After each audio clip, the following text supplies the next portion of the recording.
നല്ല ഫ്രഷ് ആവോലി കിട്ടിയിട്ടുണ്ട്. നമുക്കൊരു ഫിഷ് ബിരിയാണി ആക്കിയാലോ? ഒരു തട്ടിക്കൂട്ട് ഫിഷ് ബിരിയാണി, അത്രേ ഉള്ളൂ.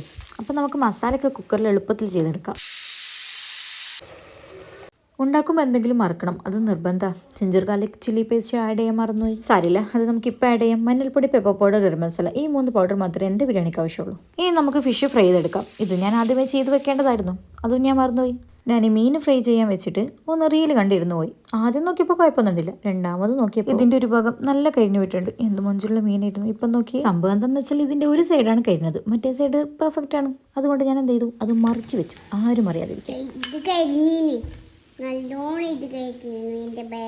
ആരും അറിയണ്ട വിചാരിച്ചപ്പോൾ എൻ്റെ മകൾ അത് കൃത്യമായിട്ട് കണ്ടുപിടിച്ചിട്ടുണ്ട്. മീൻകരിനെ വിഷമം മാറ്റാൻ ഞാനൊന്നിരുന്ന് കുറച്ച് വെള്ളമൊക്കെ കുടിച്ചപ്പോഴത്തേക്കും ഇവിടെ നെയ്ച്ചോറ് പകുതി റെഡി ആയിട്ടുണ്ട്. നെയ്ച്ചോറ് ഉമ്മയാണ് ഉണ്ടാക്കിയത്, അതുകൊണ്ട് തന്നെ ഇത് ഞാൻ അറിഞ്ഞില്ല. ഇന്ന് എന്താണെന്ന് അറിയില്ല, കരിദിനാണെന്ന് തോന്നുന്നു. കാരണം ഇതും കരിഞ്ഞു പോയിട്ടുണ്ട്. ആദ്യമേ നമ്മളൊരു തട്ടിക്കൂട്ട് ബിരിയാണിയാണല്ലോ പ്ലാൻ ചെയ്തത്, അതുകൊണ്ട് കരിഞ്ഞ മീനും കരിഞ്ഞ ഉള്ളിയൊക്കെ ആവാം അല്ലേ. നെയ്ച്ചോറ് മസാലയൊക്കെ റെഡി ആയിട്ടുണ്ട്. ഇനി നമുക്കിത് ദം ചെയ്തെടുക്കാം.